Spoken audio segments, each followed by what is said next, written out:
Assalamualaikum warahmatullahi wabarakatuh. Raditu billahi robba wa bil islami dina wa bi Muhammadin nabiyya wa rasulah. Rabbi shrahli sadri wa yassirli amri wahlul 'uqdatam min lisani yafqahu qauli.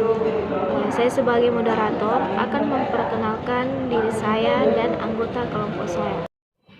Perkenalkan, nama saya Nur Hasna, NIM 091 058 022 0022. Prodi Bahasa Indonesia. Perkenalkan, nama saya Cynthia, NPM 0910803200007, jurusan Ilmu Pemerintahan. Perkenalkan, nama saya Sarina Saripudin, kelas B, Prodi Ilmu Pemerintahan, NIM 0910580-3/2004. Perkenalkan, nama saya Dinda Kusmaning Ayu dari Prodi Bahasa Indonesia. Baik, perkenalkan, nama saya Reza, NIM 0910580220008, Prodi Bahasa Indonesia. Perkenalkan, nama saya Sucianugra Dewi, Prodi Administrasi Publik, NIM 09105804-215. Perkenalkan, nama saya Ade Nurul Fadila dari Prodi Bisnis Digital. Perkenalkan, nama saya Sukmawati, NIM 09105804200020, Prodi Administrasi Publik.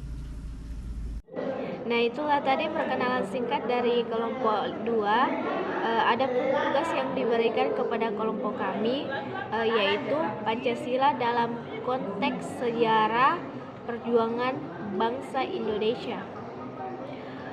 Untuk itu, kepada teman-teman yang membawakan materi, saya persilahkan.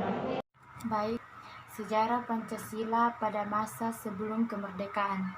Masa kerajaan, munculnya kerajaan-kerajaan pada abad ke-7 di Indonesia telah memberikan banyak andil terhadap nilai-nilai Pancasila seperti nilai sosial politik dalam bentuk kerajaan dan nilai ketuhanan dalam bentuk kenduri.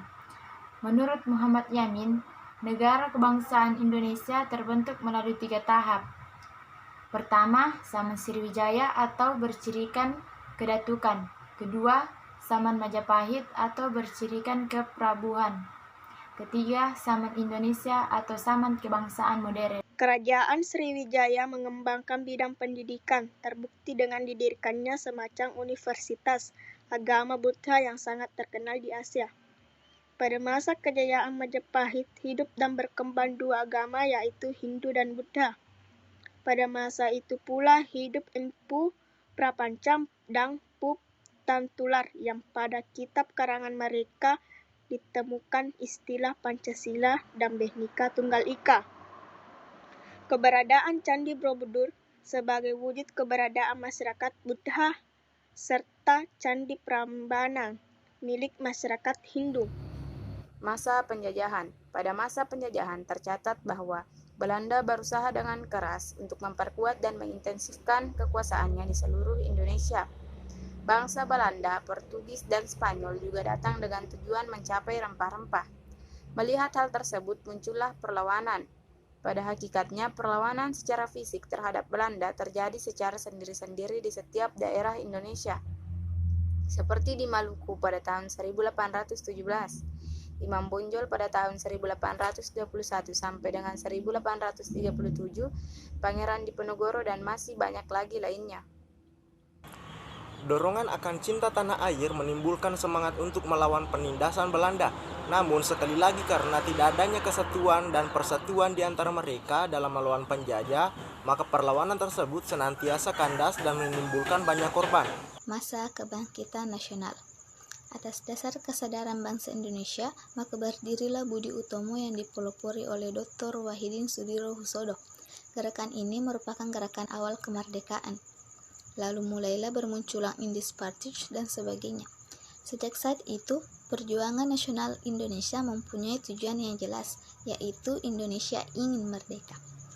Kemudian, perjuangan diteruskan dengan adanya gerakan Sumpah Pemuda pada tanggal 28 Oktober 1928 yang menyatakan bahwa satu bahasa, satu bangsa serta satu tanah air, yaitu Indonesia Raya. Masa Kebangkitan Nasional pada tanggal 20 Mei 1908 dengan dipelopori Dr. Wahidin Sudirohusodo, para pemuda Indonesia membentuk sebuah organisasi yang bernama Budi Utomo. Organisasi ini berhasil menghimpun pemikiran-pemikiran jernih dari para pemuda Indonesia untuk mewujudkan cita-cita kemerdekaan dengan dilandasi persatuan dan kesatuan bangsa yang kokoh. Masa penjajahan Jepang pada tahun 1943 sampai 1944, tentara Jepang mulai mengalami kekalahan. Dalam keadaan demikian, Jepang berusaha mengambil hati bangsa-bangsa yang dijajahnya, antara lain bangsa Indonesia, dengan menjanjikan kemerdekaannya. Pada tanggal 29 April 1945, dibentuk oleh Badan Penyelidik Usaha Persiapan Kemerdekaan Indonesia atau BPUPKI, diketuai oleh Dr. Andes Rajiman Wetyudiningrat dengan anggota 62 orang.